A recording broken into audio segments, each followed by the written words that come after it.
Good evening, it's 8 o'clock. I'm Sally Burdett, live from Johannesburg. Your top stories this evening.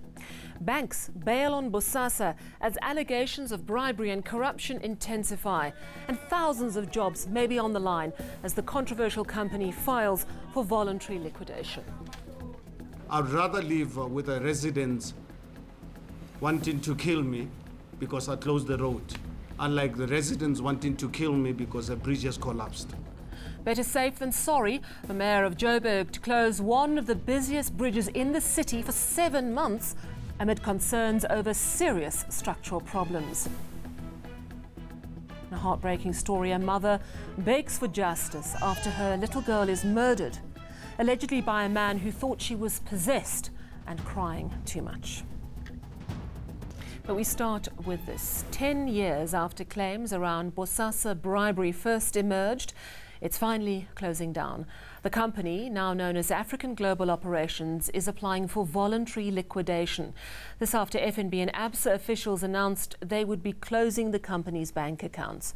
It leaves its biggest client, Correctional Services, in something of a fix. The department has now set up a war room to deal with what could become a crisis. Govan Whittles takes a look. In 2009, an SIU report uncovers how Musasa allegedly bribed Correctional Services Commissioner Linda Mti for catering and security contracts. But nothing happens. 10 years on, the company has a different name. It makes headlines again when former COO Angelo Agrizi tells the State Capture Commission the SIU was spot on. Just a week later, the hawks swoop on Agrizi and other Musasa officials. And on Monday, the company submits its voluntary liquidation application to the High Court after being notified banks will close its accounts. Several government departments are now uncertain about the future of their contracts with the controversial firm. Correctional Services is setting up a war room to deal with the fallout of the liquidation, which will affect 46,000 inmates at 7 facilities. But it's not the only department looking at its contracts with African Global Operations. I have asked the Ethics Council to review any business that the provincial government has ever done with Musasa. Police and Prisons Union, POPCRU, is welcoming the closure of Musasa's accounts. The disintegration of facilities is one of the issues that has actually happened because I think even when you look at the services they provided, there's nothing substantial to actually show that there was work done. African Global Operations spokesperson Papa Leshabane is refusing to comment on the impact of the company's downfall. Govan Whittles, Johannesburg. Meanwhile, the sudden announcement that the company would go into voluntary liquidation came as a huge shock to some staff. African Global Operations, formerly Musasa, has in excess of 4,500 employees who will be likely affected by looming job losses. Security guards working at the Lindela Repatriation Centre, which is managed by Musasa, staged a demonstration today demanding better pay and improved working conditions. They were threatening to go on a full-blown strike until they found out they could soon be entirely out of work. We were not aware all along. We were only informed upon our arrival here that the company is experiencing that kind of situation. So we are very, very worried because what will mean is employees' jobs are on stake. The nuclear deal that nearly happened. That was the focus today at the State Capture Inquiry as former Treasury Director General Lungisa Fuzile appeared for the second time. He's detailed the rocky relationship between Treasury and former President Jacob Zuma. Erin Bates has those details. Lungisa Fuzile testified on why former President Jacob Zuma and Treasury clashed.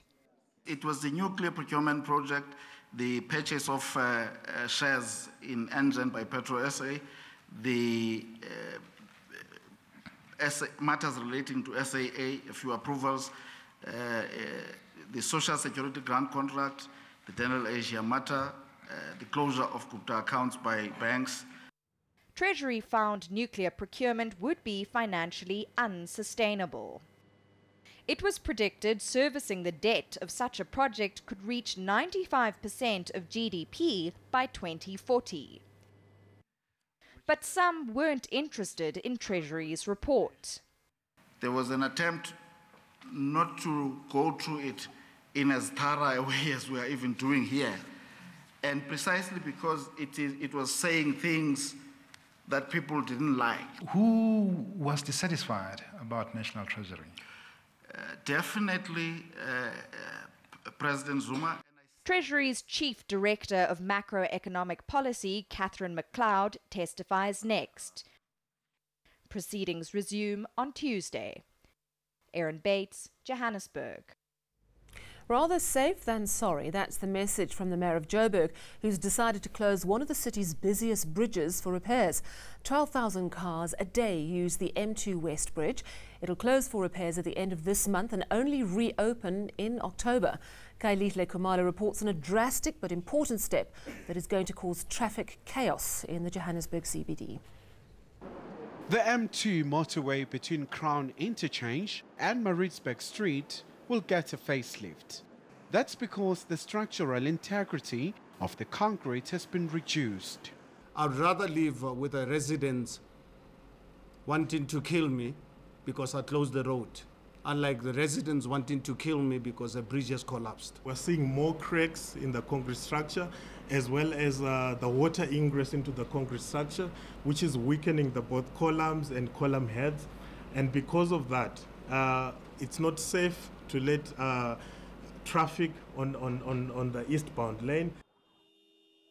In 2015, 2 people died and others sustained injuries after scaffolding collapsed, while the Greyston off-ramp bridge in Sandton was under construction. There are over 900 bridges in the city, but only 6% are safety compliant. It is a crisis, we admit it, but unfortunately we can only operate on the basis of the budget available. Motorists are divided about the construction work. It seems as that there will be a very serious challenge regarding traffic inside town. We have to be patient because I don't think they will just close it for fun, you understand, but we'll benefit at the end. The city is promising it has a traffic accommodation plan in a bid to minimize the inconvenience for motorists using the M2. Kailihle Kumalo, Johannesburg. That M2 West Bridge will close from March. Classes at the Mangosuthu University of Technology have been suspended following violent clashes at the Umlazi campus today. 9 students have been arrested on public violence charges. Fires were set and students pelted police with stones. Now, student leaders claim they were being provoked by police. The protest began over students who'd not been paid their allowances. University management met with student leaders. They later reported that only 46 students had not been paid due to incorrect account details. Parents and teachers at Pinedene Primary in Cape Town are worried about safety at the 50-year-old school. Walls are cracked, railings are loose, walls are mouldy and the building contains asbestos. Some classes at Pinedene Primary are now being taught under trees. The Western Cape Education Department admits there's asbestos at the school but denies the building poses a danger. It says inappropriate building materials used will be addressed over the next 10 years. Parents are calling on Basic Education Minister Angie Motshekga to take urgent action, fearing another Driehoek-type tragedy, which claimed the lives of 4 school children recently. ANC National spokesperson Pule Mabi is back at work. This after the party's internal grievance panel cleared him of sexual harassment charges laid by a female staffer. The woman who laid the complaint is to be reintegrated into Luthuli House. The panel says her concerns must be addressed. The panel also recommended the ANC urgently adopt a sexual harassment policy. Like all cities. Gauteng's East Rand now, and a shocking incident has highlighted how we are failing our children. A 7-month-old baby girl was beaten to death with a garden hose last week. Apparently, or garden hoe rather, because she wouldn't stop crying. The man allegedly responsible claimed little Mbalenhle Ngwenya was possessed. Now her heartbroken mother is demanding justice, as Masego Ratlacha reports.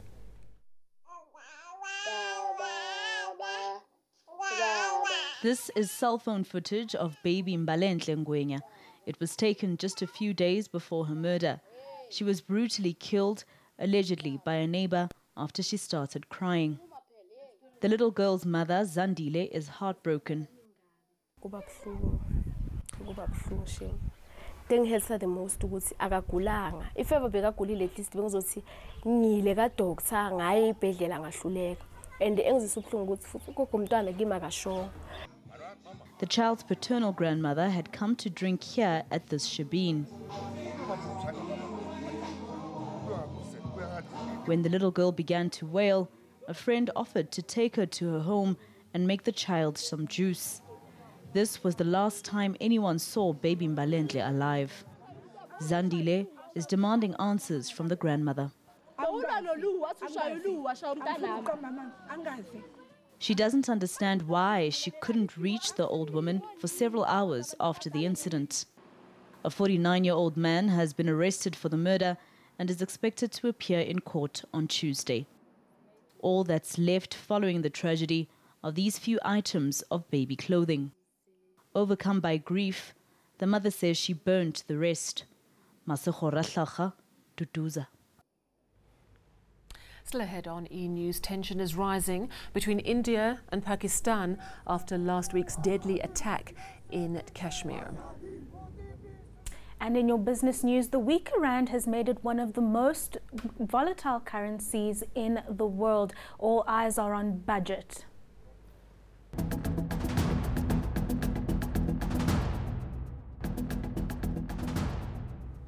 Talking business now with Rufiwe. Budget coming up on Wednesday. That, of course, is going to be big news. But in the meantime, news of a bailout for South African Airways. Absolutely. So they've been able to secure about 3.5 billion rand to keep it going until June. And you mentioned the budget speech. They're going to be listening carefully to see if Tito Mboweni is going to be offering up that 21.7 billion that they need over the next 3 years to keep operating. So what they say here is that this 3.5 billion rand will help them in terms of reaching that goal of breaking even by 2021. For now, though, what they have to deal with is a 9.7 billion rand debt, which has to be paid by the end of March. So we were speaking to the spokesperson of SAA earlier, who did say that they are renegotiating payment plans and they will be making some payments by March. So the company says it is on a good footing. It just needs that funding so that it continues operating and really restructuring as it has been.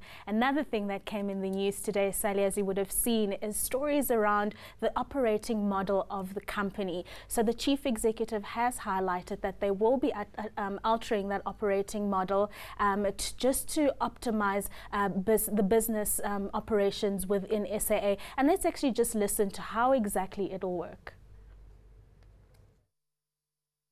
The entity as the airline remains, SAA will remain as a single entity, but will have 3 business units that are superimposed, if you like, on the current route network that we have as we operate in the 3 segments: international, regional Africa, and domestic market in South Africa, where we are looking at doing 2 things. 1, to increase the efficiencies, and 2, to bring more accountability.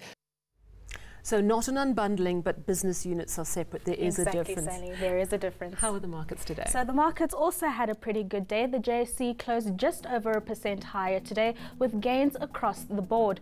Gold miners who fared the best amid positive mood in the global markets. So basically, progress around the trade talks between US and China have lifted sentiment.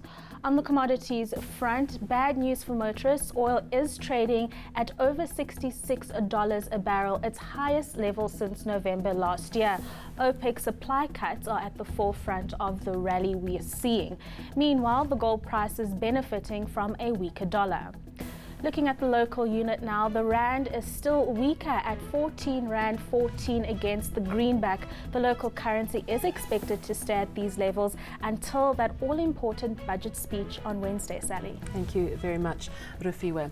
Let's take a quick look at international news now. And tension is high between India and Pakistan after last Thursday's suicide bomb attack, which killed 40 in the disputed Kashmir territory. Reports today as well of a gunfight between Kashmiri militants and Indian troops troops, which has left 9 people dead. Police in India say they've killed 2 suspects linked to last week's bombing. A Pakistan-based militant group, Jaish-e-Mohammed, claimed responsibility for that attack. India's accused Pakistan of harbouring the group, but Pakistan denies this. And today there have been protests in India over the attacks. We'll go to our weather centre. Louis standing by there. Good evening, Louis, for your live weather report. And then an unlikely pair of 4-legged friends find companionship with each other.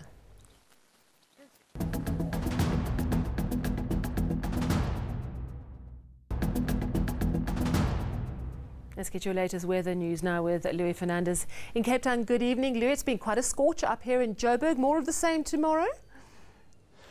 Absolutely, Sally. Things have settled down after last week's hectic rainfall that took place over South Africa. And if we take a look at the satellite imagery, we can see how clear it's been over the country. There was a bit of rain along the north coast of KwaZulu-Natal today, but that layer of deep tropical moisture that was moving over South Africa last week has now shifted out to the east and is over the Mozambican Channel. But taking a look at what happens overnight, we're just going to have some moisture moving in from the coastal areas, bringing in a bit of fog onto the eastern high ground and for the Atlantic coastline. And then heading into your Tuesday afternoon, sunny to partly cloudy for most of South Africa, a warm to hot day in the east, but some very high temperatures developing over the western interior. And in the Northern Cape, we can see just how hot it's going to get. 39 for Uppington and Prieska, but towards the coastline, a bit of fog in the area keeps things a little bit cooler. The Western Cape will also experience very high temperatures, above 35 degrees for much of the interior of the province. And in the Eastern Cape, it will also be a hot one for parts of the interior of this province, but towards the coastal areas, temperatures staying below 30. It's going to be a lovely summer's day for KwaZulu-Natal, but quite cool at first, closer to the Drakensberg. Kokstad starting off below 10 degrees Celsius. And it will also be a chilly morning on the Mpumalanga Highveld, but eMakazeni and Ermelo warm to a very comfortable 24 degrees later on. Some morning fog in Limpopo, but in the afternoon it will be partly cloudy, dry and warm to hot over the area. And in the northwest, after a clear start to the day, you'll see some cloud cover bubbling up, but there is no rain in the forecast. Pretty much the same for the Free State, where it will be hot for Bloemfontein at 32 degrees.